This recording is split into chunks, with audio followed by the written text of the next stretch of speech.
Good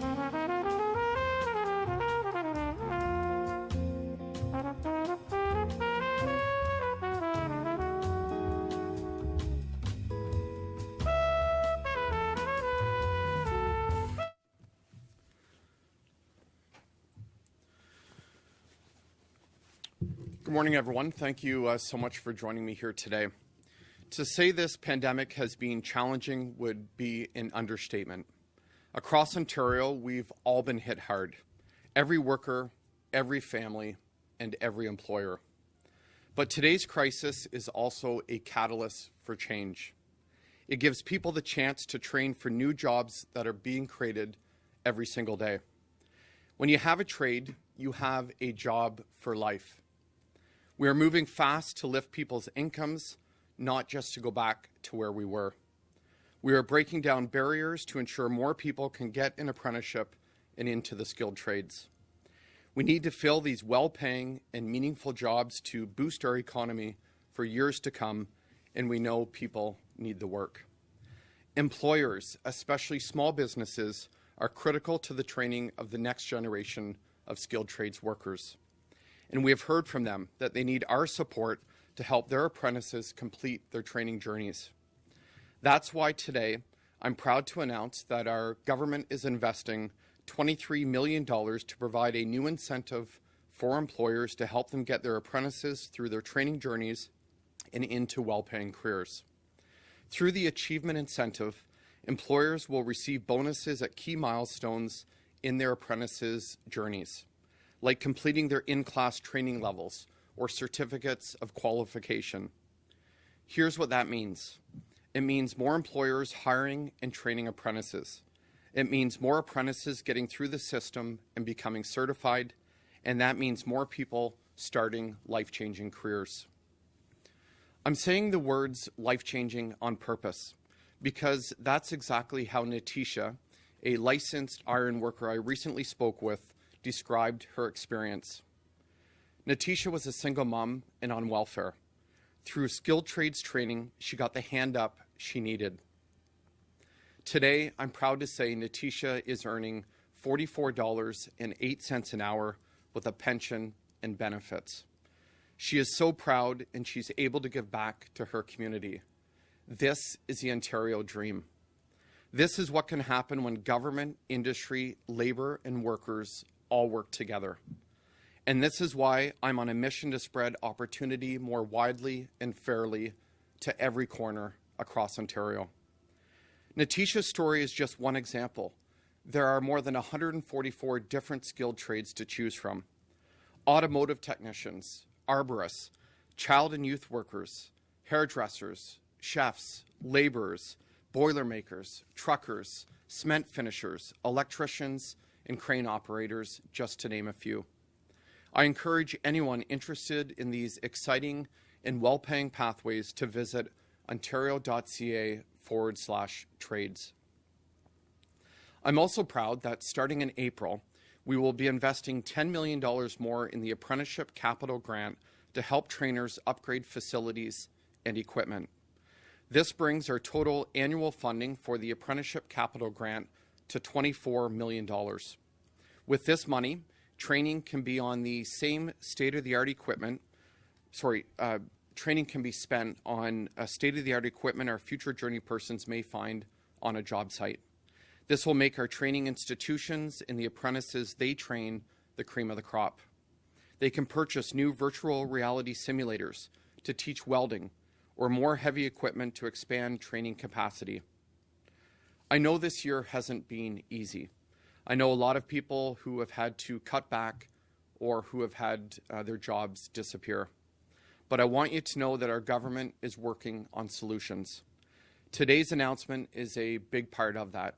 From Hudson Bay to the Great Lakes, from electricians wiring hospitals to the plumbers making sure we've got water to wash our hands, tradespeople are already doing the building and the fixing that will keep this province in the driver's seat of the country's economy and help get Ontario back better than ever.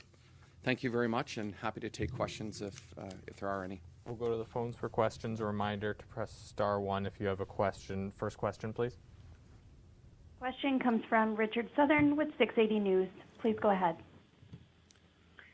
Hi, Minister. Good morning. Good morning, Richard. I'm wondering if you could speak to just how important the trades are in Ontario. But beyond that, I'm wondering if this type of approach would work in professions beyond the trades, if that's something you thought about as well.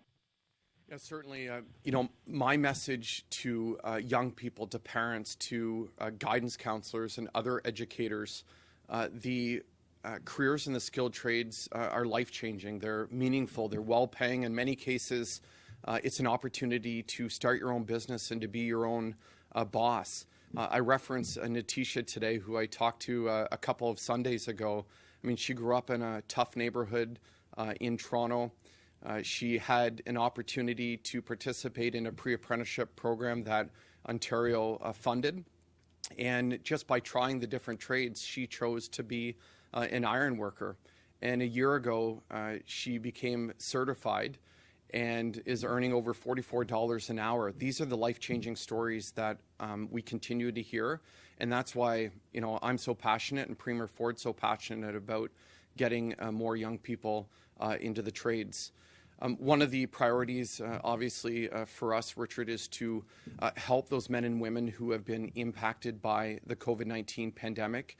We've launched a new redesigned second career program that's going to help all of those people, particularly women who have been impacted by the pandemic, to find meaningful careers, whether that's as PSWs or as cloud computing specialists or in other IT jobs. So we are taking this innovative approach to training and really reaching out to find innovative solutions to today's challenges. Follow-up?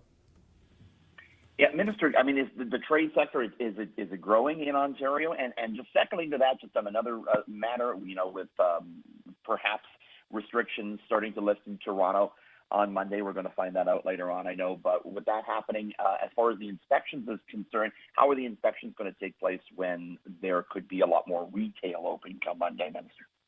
Yeah, certainly on the trades issue. I mean, in construction alone, we're short 100,000 skilled trades workers over the next 10 years. And then when it comes to manufacturing, which is one of the bright spots during this pandemic, we actually have more people today working in factories across Ontario than we did a year ago when the pandemic hit the province. And 60% of those factories are looking for skilled workers. So it's mission critical that we get more people into the trades.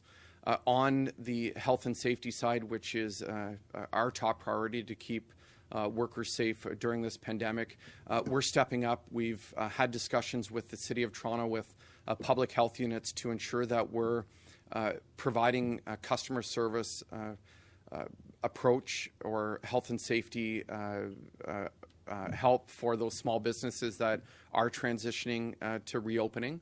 So we're there for small businesses. We've set up a toll-free number. We're going out with an education-first approach to health and safety inspections to help these businesses that are reopening, really focusing on those small ones with 25 or fewer employees. We know they don't have massive HR departments and they have lots of questions. So my message to all of those small businesses, whether you're in Toronto or Peel or other regions that are transitioning into reopening or have transitioned to reopen, we are there for you. We're going to help you. We want to keep people safe. Workers, that's our top priority, but it's also important to build consumer confidence to ensure that customers are safe when businesses do reopen. Next question. Your next question comes from Brian Lilly with the Toronto Sun. Please go ahead. Minister, you almost answered my question when you referenced how many jobs Ontario will be short in the construction centre, but overall, what is the job prospects like for the trades? Because, every day there's a new Monte McNaughton trades announcement, and yourself and Minister Lecce are always out promoting the trades, and I'm wondering, do we run the risk of doing what past governments have done and over-promote going to university as a way to get a job to the point where people are going into training for something where the jobs aren't there, as we've seen with some aspects of people getting undergrad degrees that are oversubscribed for the job market? Do you run that risk with the trades? No, look, the opportunities are endless. When you think 1 in 3 journey persons today in Ontario is of the age of 57 or older, we've got a looming crisis. My message to young people, to parents, to educators out there, we don't need every single young person going to university. That's why in September we're sending recruiters into high schools to compete with universities, for example, head on, and to talk to young people about the pathways in these great paying careers in the trades. Every single day prior to COVID-19, 200,000 jobs were going unfilled in Ontario. There will be some shift in those numbers, but when you think of 60% of factories out there, just for an example, are short skilled trades workers. We need to ensure that there's more young people taking advantage of these opportunities out there. It's all hands on deck from every ministry in government to get more young people to pick up a career in the trades. Follow up? Is this the biggest labor market shortage that Ontario is facing, or are there other areas where the province is also facing job shortages? You did mention PSWs, but what are the other big job shortages that the province will be dealing with? Well, there are a lot of exciting opportunities out there. I think, this is a hopeful message for those hundreds of thousands of people that have been impacted by COVID-19. In the overwhelming majority of cases, the jobs that are available today will actually pay more than the jobs that have been impacted by COVID-19. So, we talk about the hundreds of thousands of opportunities in the skilled trades, or the IT work that's available, the trades in factories and advanced manufacturing facilities across the province, the PSW opportunities. I mean, the list goes on and on and on. The approach that we're taking, unlike the former government, is we're really focusing on jobs that are available close to home for people. So we're taking more of a micro approach and looking at each individual community and finding out what jobs are available there. And with our second career program, we've redesigned that program so all of the training is 12 months or under, which will allow people that are impacted by COVID-19 to quickly get training in their own community close to home for a well-paying job in their own community close to home.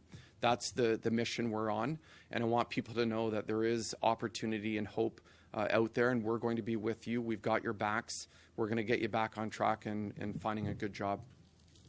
Seeing as there are no more questions, thank you, everyone. Thank you.